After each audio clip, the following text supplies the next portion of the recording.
Hey, cripple, what's a Valkyrie? The gang member asked, reading the name embroidered on Rachel's jacket. His friends laughed, clearly thinking it was some kind of video game reference or fantasy nonsense. Rachel almost smiled, because the story of how she'd earned that call sign was one of the proudest moments of her military career, and one of the most painful. Valkyries were warrior maidens from Norse mythology who chose who would live and die in battle.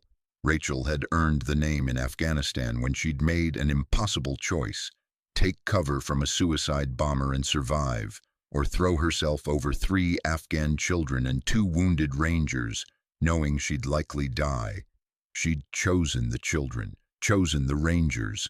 The blast had taken both her legs, shattered her pelvis, and ended her combat career. But those 5 people had lived. Every single one.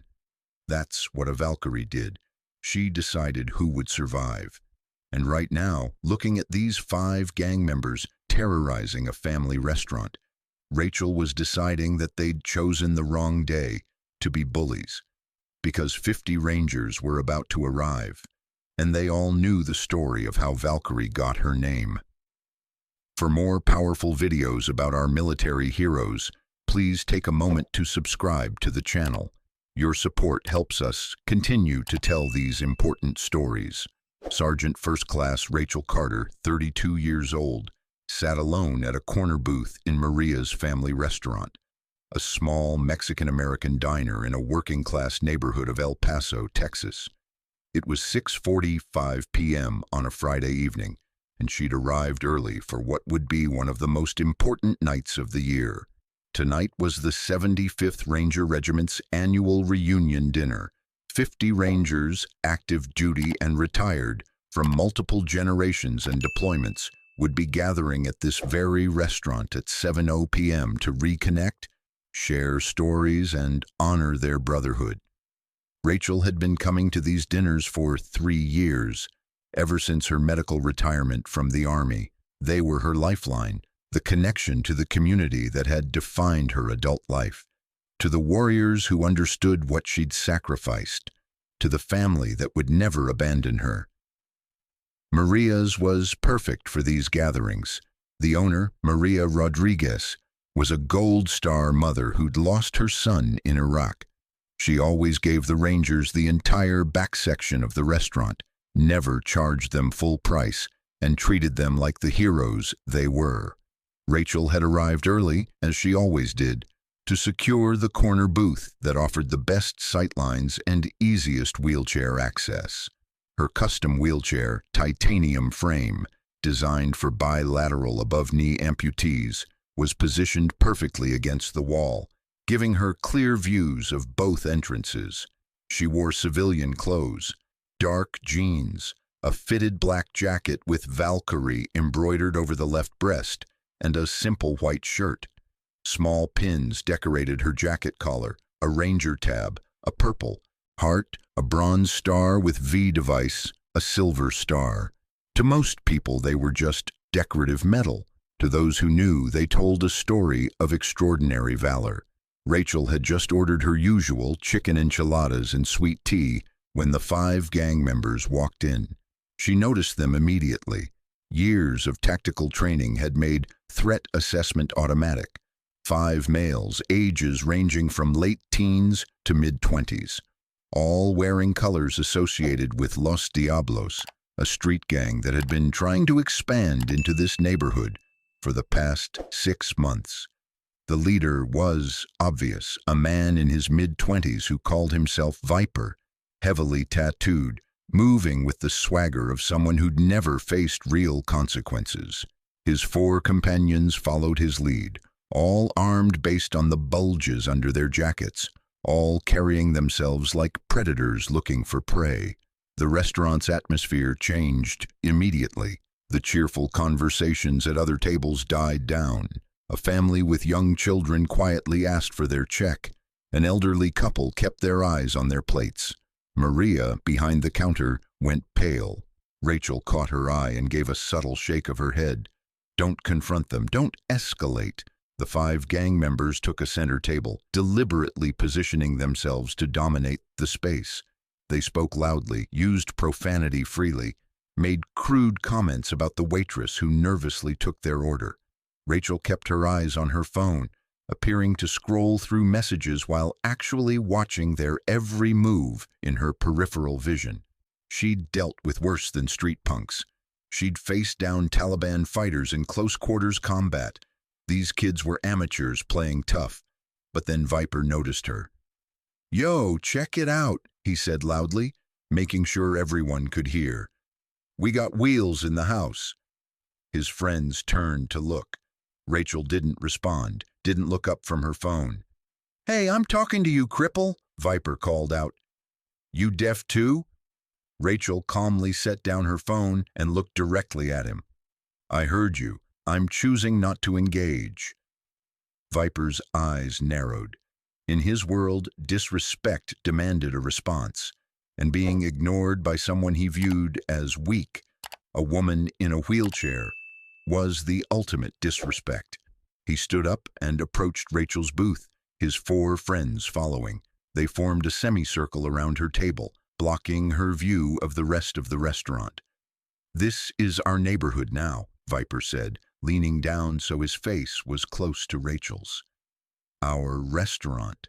We don't like strangers, especially crippled strangers taking up space." Rachel's expression didn't change. "I've been coming here for 3 years. I'm not a stranger." "You are now. We're establishing new rules. And rule number 1 is people like you don't belong here." One of his companions, a skinny kid with face tattoos who went by Joker, noticed Rachel's jacket. "Hey, what's this?" He leaned in, reading the embroidery. "Valkyrie. What kind of nerd shit is that?" His friends laughed. "Probably some video game character," another offered, "or anime or something." Rachel's jaw tightened slightly, but she kept her voice level. "It's my call sign." "Call sign?" Viper mocked. "What, you think you're military? Please. Look at you." "I am military," Rachel said quietly. "Army, 75th Ranger Regiment." The laughter that followed was harsh and cruel. "Right," Viper wheezed. "You're a ranger. That's hilarious. Rangers are like elite soldiers, special ops. They don't take cripples." "I wasn't in a wheelchair when I earned my tab," Rachel replied calmly. Joker noticed the pins on her jacket collar. He reached down and yanked them off before Rachel could stop him, holding them up to examine. "Yo, this is stolen valor," he announced. "She's got fake medals and shit. That's illegal, right?" Rachel's voice went cold. "Those aren't fake, and I'd appreciate it if you gave them back." "Make me," Joker challenged, pocketing the pins. Viper was studying Rachel now, reassessing. Something about her calm demeanor, her lack of fear, was bothering him. Most people he threatened showed immediate fear. But this woman looked at him like he was barely worth her attention. "So explain something to me," Viper said. "If you're such a badass ranger, how'd you end up in that chair? You tripped during basic training?" "IED explosion," Rachel said simply. "Afghanistan, 2021. And they gave you a participation trophy for that." Viper gestured at the medals Joker had stolen. "For getting blown up?" "No, the Purple Heart is for the injury. The Bronze Star and Silver Star are for what happened before I got blown up." "Which was what?" Rachel met his eyes. "I kept 3 children and 2 rangers alive during a coordinated suicide bombing attack. That's what a Valkyrie does." "A Valkyrie," Viper repeated slowly. "Okay, I'll bite. What the hell is a Valkyrie?" Before Rachel could answer, one of the other gang members, the youngest, barely 18, spoke up. "Norse mythology, bro. Warrior women who choose who lives and dies in battle." Viper shot him an annoyed look. "How do you know that?" The kid shrugged. "I read." Viper turned back to Rachel. "So you think you're some kind of warrior goddess? That's rich. You can't even walk." "I don't need to walk to be dangerous," Rachel said quietly. The statement hung in the air for a moment, and Viper's expression darkened. He'd been challenged, and he couldn't let that slide in front of his crew. "Oh yeah, prove it." He reached down and shoved Rachel's wheelchair backward, hard. The chair rolled fast, slamming into the wall behind her. The impact rattled the framed photos hanging there and sent Rachel's water glass tumbling to the floor, shattering. The restaurant gasped collectively. Maria started to come out from behind the counter, but one of the gang members blocked her path. Rachel gripped her armrests, her face flushed with anger, but her voice still, controlled. "That was a mistake." "What are you gonna do about it?" Viper taunted. "Roll over my feet." That's when the restaurant door opened. Two men walked in, both in their 30s, both fit, both moving with the unmistakable bearing of soldiers.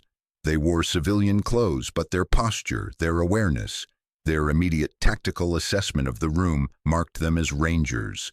They saw Rachel immediately, saw the gang members surrounding her, saw her wheelchair against the wall. "Valkyrie," one of them said, his voice carrying across the restaurant. "You good?" Rachel's expression shifted from controlled anger to relief. "Hey, Martinez. Hey, Brooks. I'm fine, just making some new friends." Martinez, a Latino ranger with a combat veteran's cold eyes, took in the scene with professional efficiency. 5 gang members, one surrounding Rachel, weapons visible, hostile posture. He pulled out his phone and sent a group text. "Everyone converge now. Valkyrie has contact Maria's." Brooks, a massive African-American ranger, stepped toward the gang members. "You gentlemen should step away from her, right now." Viper turned to face them, trying to reassert dominance. "Or what? You gonna do something about it?" "Yeah," Martinez said simply. "We are." The door opened again. 3 more rangers walked in, then 4 more, then 6. Within 3 minutes, 50 Army Rangers had filled Maria's family restaurant. They came from all directions. Some had been in the parking lot, some had been down the block, some had broken every speed limit to get there. But every single one responded to the call that Valkyrie needed backup. And every single one of them, upon entering and seeing the situation, positioned themselves strategically around the 5 gang members. The transformation was remarkable. What had been a family restaurant was now a tactical zone controlled by 50 of the most elite soldiers in the U.S. military. They didn't need to draw weapons or make threats. Their presence alone, the coordinated movement, the professional readiness, the absolute certainty in their eyes, made it clear that the gang members had made a catastrophic error in judgment. Viper looked around, his earlier bravado evaporating. "What the hell is this?" A older ranger, Command Sergeant Major James Mitchell, 48 years old, a legend in the regiment, stepped forward. His voice was quiet but carried absolute authority. "This is the 75th Ranger Regiment, and you just assaulted one of our own." "We didn't assault nobody," Joker protested weakly. "We were just talking." "You shoved her wheelchair into a wall," Brooks stated flatly. "We all saw it." Martinez addressed the gang members directly. "You have 2 options. Option 1, you apologize to Sergeant Carter, return her medals, pay for everyone's dinner in this restaurant, and leave. Option 2, we call the police, press assault charges, and make sure every gang unit in El Paso knows your faces." "We're not scared of you," Viper said, but his voice lacked conviction. Mitchell stepped closer. "You should be, because we're not just soldiers, we're family, and when you hurt one of us, you hurt all of us." A female ranger, Captain Sarah Chen, who'd served with Rachel in Afghanistan, spoke up. "Do you know why we call her Valkyrie?" The gang members shook their heads. "Because she chose who would live and die," Chen said. "In Kandahar, 2021, we were on a joint patrol with Afghan National Army when intel came in about a suicide bomber targeting a marketplace. We got there just as the bomber was moving toward a crowd. 3 children, 2 wounded rangers who couldn't move fast enough. The restaurant was completely silent now, everyone listening. Sergeant Carter saw the bomber, saw the children, saw our guys. She had maybe 2 seconds to decide, take cover and survive, or protect them and probably die. Chen's voice grew thick with emotion. She threw herself on top of those kids, covered them with her own body. The blast went off 3 feet away.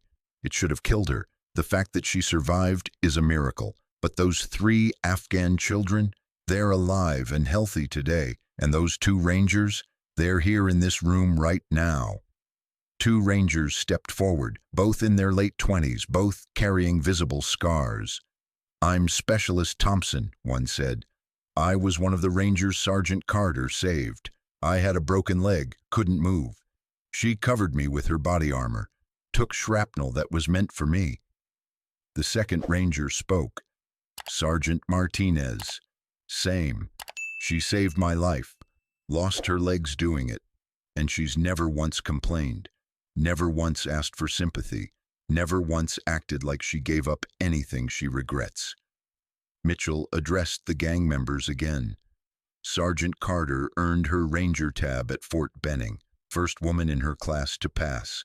Then she deployed 4 times to Afghanistan and Iraq. Bronze Star for valor in Helmand Province when she led a team that rescued 12 civilians from a collapsed building under enemy fire. Silver Star for her actions in Kandahar." He pointed at the pins Joker had stolen. "Those medals aren't decorations. They're proof of sacrifice, of courage, of the kind of person who puts others before herself every single time." Viper was pale now, the reality of his mistake sinking in. We didn't know." "You didn't care to know," Rachel said, her voice cutting through the tension. "You saw a woman in a wheelchair and assumed weakness, assumed I was less than you, assumed you could bully me because I couldn't fight back." She locked eyes with each gang member in turn. "You want to know what a Valkyrie really is? It's someone who looks death in the face and says, 'Not today.' Someone who decides that other people's lives matter more than her own safety. Someone who makes impossible choices and lives with the consequences." Rachel's voice hardened. "I made my choice in Afghanistan. I chose those children. I chose my rangers. And I'd make the same choice again, even knowing what it would cost me." Joker, shamefaced, pulled the medals from his pocket and approached Rachel's table. He set them down gently. "Ma'am, I'm sorry. We were completely wrong. These—" He gestured at the medals. "These are real. You're real. And we're sorry." Viper approached next, his earlier arrogance completely gone. "Ma'am, Sergeant Carter, we disrespected you. We disrespected what you did for your country. That was wrong. We're sorry." Rachel looked at them for a long moment, then spoke. "Sorry isn't enough. You terrorized this entire restaurant. You scared families. You made children cry. You threatened Maria, who's been nothing but kind to this neighborhood. Your apology to me is one thing, but you owe everyone here an apology." Viper turned to face the restaurant. "We're sorry to everyone. We were wrong. We'll leave and we won't come back." "Actually," Mitchell said, "you're going to do more than that. You're going to pay for every meal in this restaurant tonight. Every single one. And then you're going to leave and never, ever come back." The gang members emptied their wallets, placing over $600 on Rachel's table. As they turned to leave, Rachel called out, "One more thing." They stopped. "Los Diablos is trying to control this neighborhood through fear, through intimidation, through hurting people who can't fight back. But let me tell you something. Rangers live in this neighborhood now. We eat at Maria's. We look out for her and her customers. And if we hear about any gang causing problems here, we'll come back. And next time, there won't be talking. There will be police. There will be charges. There will be consequences, understand?" "Yes, ma'am," Viper said quietly. After they left, the restaurant erupted in applause. The families who'd been frightened stood and cheered. Maria came out from behind the counter, tears streaming down her face, and hugged Rachel. "Mija, you are so brave, so strong." "I had backup," Rachel said, looking around at the 50 rangers filling the restaurant. "I always have backup." The rest of the evening was exactly what these reunion dinners were supposed to be. Rangers sharing stories, laughing, supporting each other, remembering fallen brothers and sisters, and celebrating the bonds that would never break. But before the food was served, Martinez stood up and called for everyone's attention. "I want to say something about Valkyrie," he began, "about what she did tonight and what she does every day." He looked at Rachel. "Ma'am, you could have escalated that situation. You could have fought back, made it physical. God knows you have the training, but you chose to de-escalate, to wait for backup, to handle it the smart way." Chen added, "That's what makes you a great ranger, not just the combat skills, not just the bravery, but the wisdom to know when to fight and when to wait for your team." Thompson, one of the rangers Rachel had saved, spoke up. "3 years ago, you gave up your legs for me, for Martinez, for 3 kids you'd never met. Tonight you faced down 5 gang members without backup, without fear, because you knew we'd come. That's trust. That's family." Mitchell raised his glass.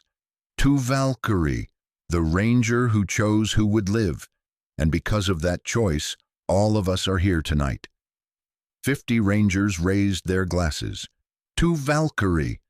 Rachel's eyes filled with tears, but she smiled.